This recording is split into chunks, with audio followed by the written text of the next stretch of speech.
Hello and welcome to Toffee TV. It's me, Paul Neal, from Irish Football Fan TV, and I'm here to give my match reaction from Everton 1, Watford 0 at Goodison Park. Kicking things off, obviously, in goal, it was a pretty, straightforward back five, I suppose you could say, with Pickford in goal, Coleman, Mina, Kean, and Dean. I didn't even mean to make that rhyme, but there you go.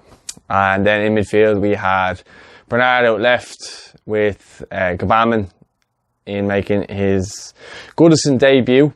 He still looked a little bit off it, but anyway, we'll get to that in a sec. And Andre Gomez, who went off injured last week but seemed to be okay to play this week, which I suppose a lot of fans were obviously happy to see him back in there. When he went off against Palace, we did lack a lot of creativity. Then moving on to Richarlison out wide right, and Sigurdsson then playing that number 10 role, and Dominic Calvert-Lewin starting up front, our new number 9.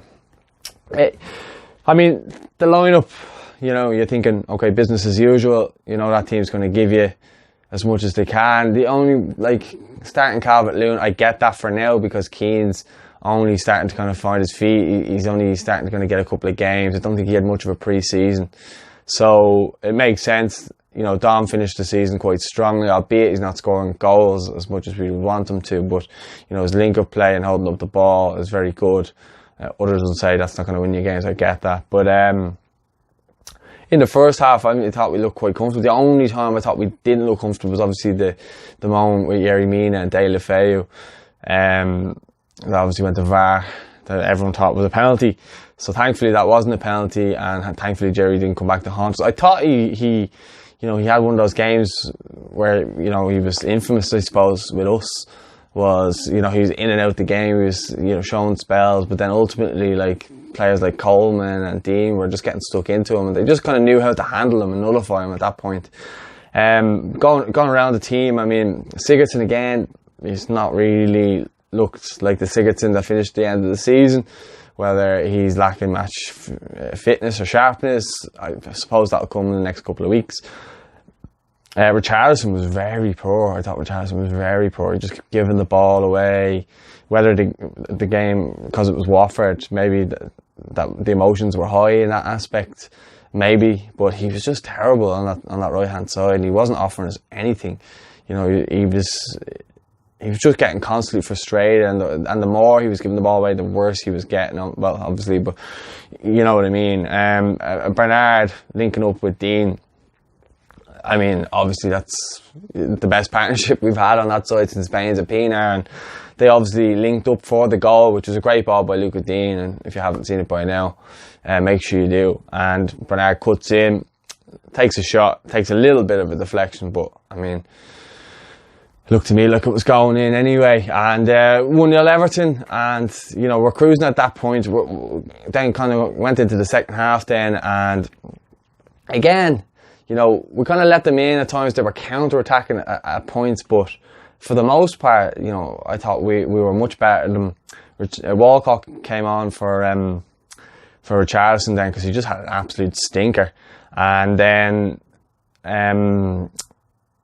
Dean got injured, so we brought Holgate on, and James Coleman then went left back, which I thought he looked solid throughout. A lot of people saying he's finished in that. Now, you can say what you want from me being Irish, but I think he's still as good as ever.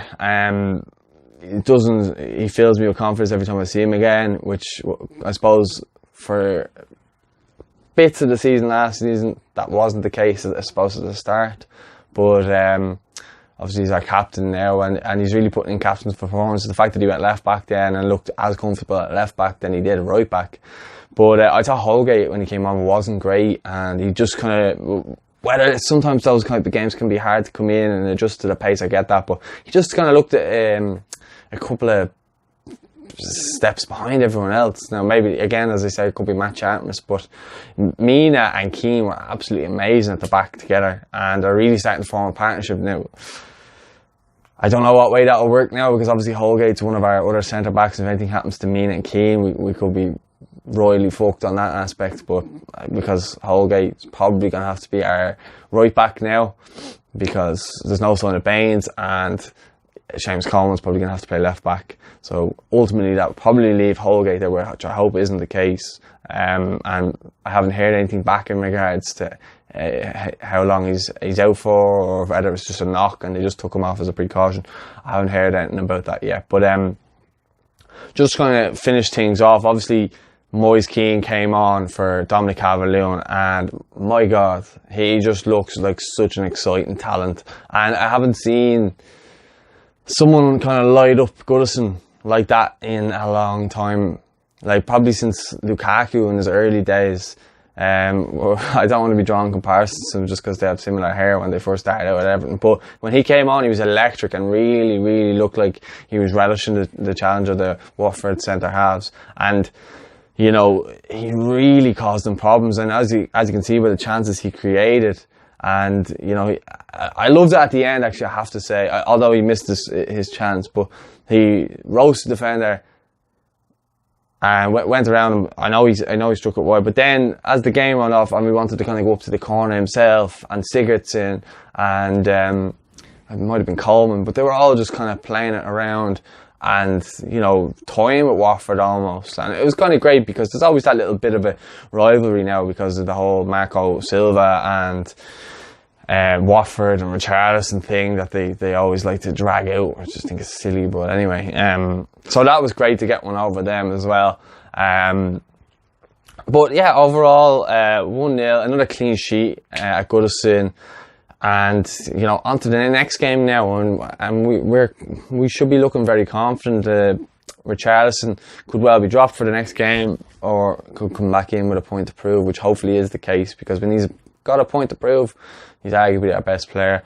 And then 1 or 2 more games, I think I could predict, and I'd say Moise Kean will start starting games ahead of Calvert-Lewin. He needs to start scoring goals, otherwise he's ultimately going to be replaced. I'd say he was fuming looking at Keane when he came on and just said, wow, well, that's what I have to aspire to now, that level of, you know, just upsetting defenders, getting in behind, because Calvert-Lewin's pacey or whatever, but he's just more, seems to be just back to goal all the time, instead of, you don't really see him making something happen, you know, or dribbling past the player. You don't really see that from him. He's good at bringing players into the game and stuff like that, but as a striker, you want someone that's going to do that for you.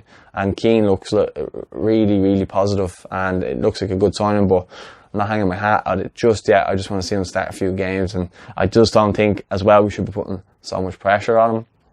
He will come good, I believe, and he just needs a couple of games to kind of just adjust to the pace of the Premier League. Same with Gbamin as well. I thought he'd done okay though. I mean, he was a little bit slow at points, but I thought overall he'd done alright for his, you know, competitive Goodison debut. I thought he'd done very well. That's been my match reaction. Don't forget to like the video. Don't forget to subscribe to Toffee TV as always. And if you want to check out any more videos from me, head over to Irish Football Fan TV. Okay, thanks very much for watching, and I'll speak to you all soon. Thank you.